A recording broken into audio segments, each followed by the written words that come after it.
Hi, my name is Evodio Walle, Vice President of the Hispanic Chamber of Commerce, and I'm out here in the park with City Council member Edi Birsan. Now, Edi Birsan is running for City Council again in this upcoming election, and we thought we'd invite him out here to give us his perspective on the elections and what he believes is in store. Yeah, this is my first re-election. I was elected in 2012, and it is an important election for our city. We are trying to maintain a momentum of being the independent voice on the council for the community, which is how I got involved in politics to the extent that it's politics, and support for all the different things that come from the grassroots of the community, which is where my origin is. What are some of these specific issues that you think we should be moving on to next, into the new term? It's a matter of enhancing our community and our ethical approach to the issues. Things that I would like to see done. I want to see a return of the local police stations. Everything that's been going on in our society for the last couple of weeks, we've been highlighting the problem between police and our community, going both ways.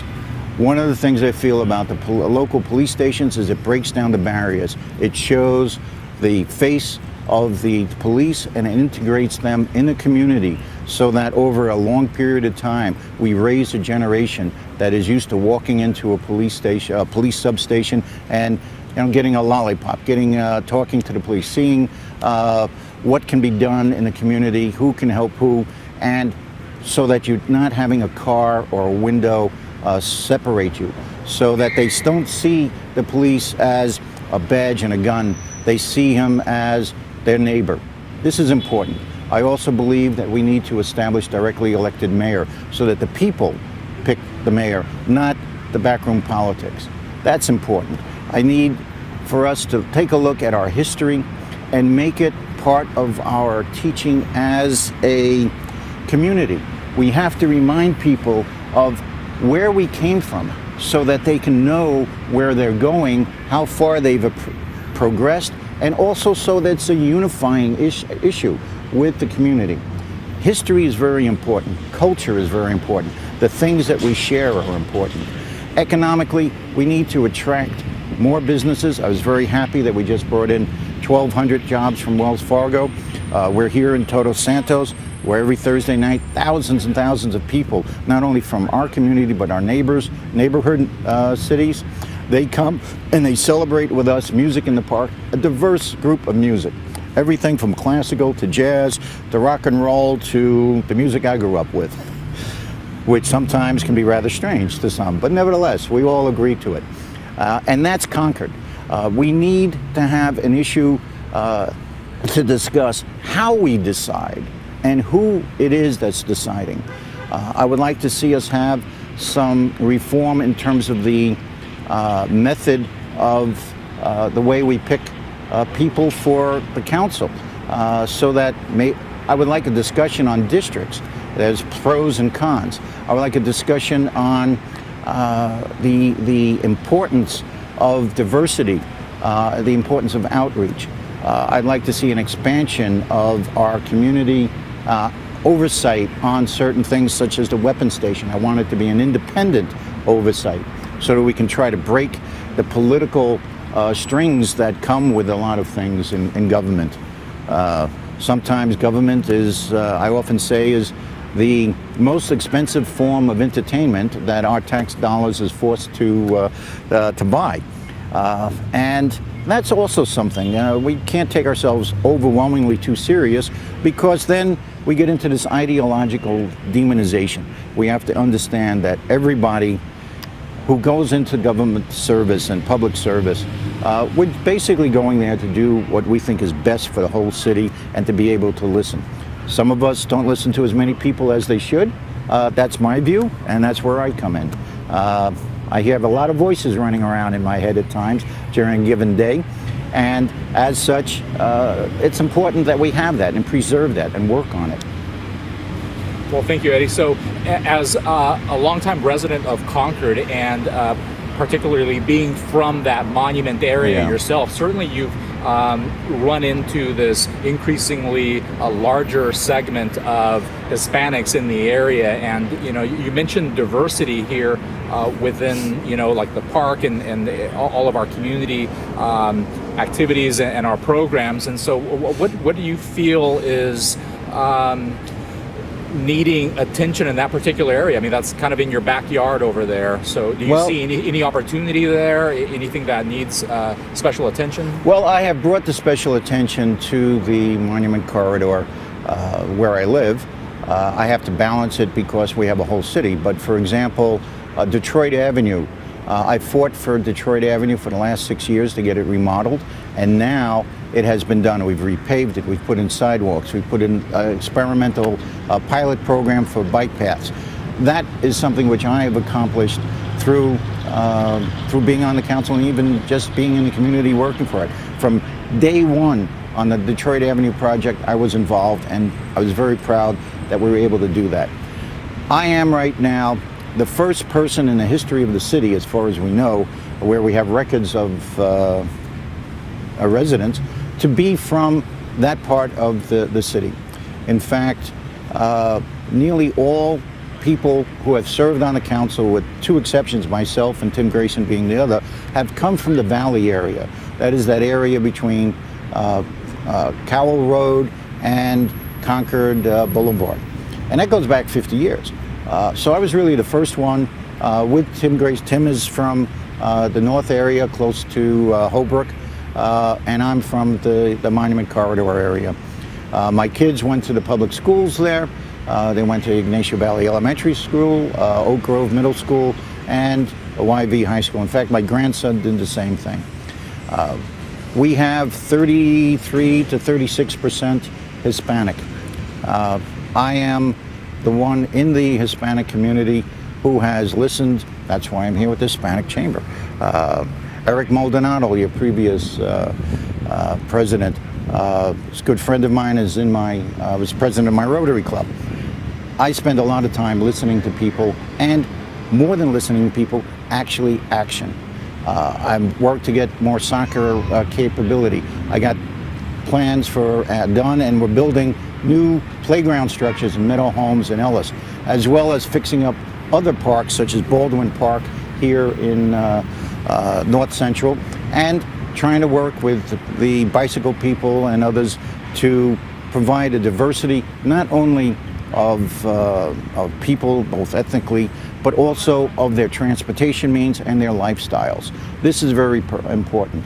I was the first sitting city council person to sit here and address the Gay Day Parade, which we call the Gay Day Picnic. The very first person as a sitting council member to sit there and talk to the crowd. It's important that we unite everybody. My view is that there is specific needs of the monument area, and they have an interesting concept of they are capable of getting more federal grants and state grants because of, quite frankly, the poverty of the area, which gives us a little more possibilities than we have some others. It also means it makes it cheaper for us to invest in fixing things up. I'm on the infrastructure committee, and we've done a very bold $22 million rework of many streets throughout the entire city to make sure that, again, we don't concentrate too much on one area or the other. I love the Todos Santos area, but we need to develop Newell Park, Brubaker Park. I would like to see the jazz festivals. This festival that we have here on Thursday nights originated in Brubaker Park and then became the pavilion. And now we're moving it over here as a free concerts here. I would like to see jazz return to the Brubaker Park out by Concord High. That's certainly an impressive long-standing history that you have here with Concord, Eddie, and certainly, there's a business, I'm sure, behind this. There's the Eddie, the professional that has been bringing a certain skill set to this city council position. What can you share with us about what you've been doing on a professional basis this time? Well, I started I still am in the maritime container business back in 1973. So I've been in the industry 43 years, and I've had exactly 2 jobs. I worked for a major corporation that was the pioneer in containerization, Interpol. I started out as a clerk, and within 6 months was an assistant manager, then 6 months later manager, eventually becoming assistant vice president for Europe, Africa, and the Middle East, and then for the Pacific Rim, which brought me to California in 1981. I've been in Concord since 1983. In 1986, I formed my own company, EDI Inc., like Easy Does It, and I was involved in, it's a small business. We started out with 1.5 people. We grew to 3.5, and now we're back to 1.5. And we're involved in containerization of cargo for inspections, for certifications. I'm an expert on containerization of ammunition and explosive containers. I do certifications of hazardous tank materials, tank containers, and we used to buy and sell containers and rent them out. And then I concentrated, starting in 2001, on the inspection side. This has given me a perspective of small businesses for 33 years. And it is because of things like that that when I became in the council, I was very sensitive to the needs of small business, both Hispanic and others. And the Hispanic community is one of the biggest drivers of small business. We find more Hispanic small businesses than we do non-Hispanic small businesses as startups here in the city. We have over 10,000 business licenses here in Concord. And one of the things I very quickly discovered is that our business license fees were not in congruence with the actual cost of doing them, and therefore it was a disguised tax, and I objected to that. Fees from a city are supposed to be equal to what the cost is to provide that service. And as a result, I brought this up. I wanted to reduce our fees to what it is. I could not get it past the council. It was a 4-to-1 vote against me. I brought it up several times, and finally there was a city audit, and it was discovered that yes, exactly, I was right. And so our fees, for example, for small business went from $90 fee for setting up a home business down to $18, as well as similar reductions in fees for renewals and administrative fees. It put $300,000 a year back at the hands of small businesses and others for each year. So far we're entering the third year now. So I'm pushing almost $1 million saved, put in the hands of small businesses and other businesses in our city that helps make things, and we have a slogan here where families come first, but also Concord means business. And we're very business friendly, and I try to represent the small businesses. That's part of my professional experience. I pioneered containerization around the world when containerization just started 40, 50 years ago. So I'm used to breaking status quo establishment. For thousands of years, we shipped cargo the same basic way. You could take a dock worker from the Roman Empire and put him in New York City in 1956, and he would be fairly familiar with what was going on. Containerization changed all that. And to do that, we had to fight against the establishment in the shipping industry because we were revolutionizing it. What we used to take 30 days to unload a set of cargo, we now do in less than an hour. I mean, it's amazing what we're able to do once you take the hands off and you start using bulk containers. These huge ships, which carry 18,000 containers, they have a crew of 13 to 15. A Liberty ship would have a crew of 200 to 300. It would take almost a month to unload and reload, on a single shift. Now you're doing it in hours, and I'm doing 20 to 30 to 50 times as much cargo. So the idea of innovation, of thinking not to do things just because we always did it that way, that's what I bring to my fiber, my core, in the way I approach things. I don't accept that just because it was done this way that we should continue. We have to take an independent look and evaluate. Our technology and our capabilities have so dramatically changed just in the last 20 years. I mean, 20 years ago, we didn't have these smartphones that were smarter than us. In fact, we were lucky we had phones. All right, I remember my first phone was more expensive than the car I drove. All right, now I can't live without my phone.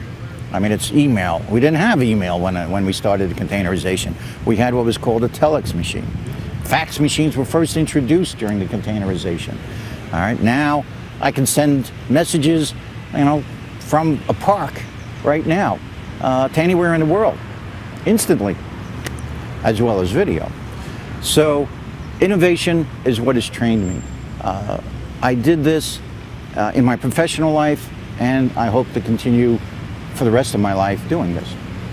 Well, you're certainly a man that appreciates the streamlining of processes from what I can hear. And so given that the Hispanic Chamber has recently formed a 501c4 social welfare organization to help bring the constituents closer to the government relations and that whole electoral process, that legislative process, what are some of the opportunities that you see for the city, the county as a whole, to help streamline getting people more engaged, more involved in the outcome of what happens in their neighborhoods and in their communities? Well, one of the things that we helped pioneer here in Concord was the JFK Entrepreneurial Leadership Academy.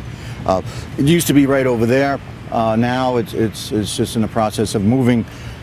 It trained people to do small business.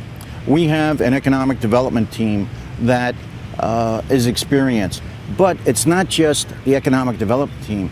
Everyone in the entire city organization is key to the fact that we need to take every opportunity to sell the city, to make it known that we are a place where business friendly. I'll give you a good example. We had the beer festival that used to be held in Oakland and Berkeley. And during the Occupy movement, they had to come somewhere else because they couldn't use their park for their festival. When they came here, we had Florence Weiss, our downtown events person, were contacted. She said, okay, let's do this. And Berkeley had required a stack of papers like this for them to set up. And when they came to us, we handed them a single sheet of paper and reminded them that they have to fill out the backside also. All right, and that's from Florence Weiss. And to this day, the festival now comes here, and the Hop Grenade, which is across the way, they chose Concord because of our business-friendly attitude. When a business has a problem, whether it be with a health department not coming in to inspect when they're supposed to, we react. We are very business-friendly through the entire organization.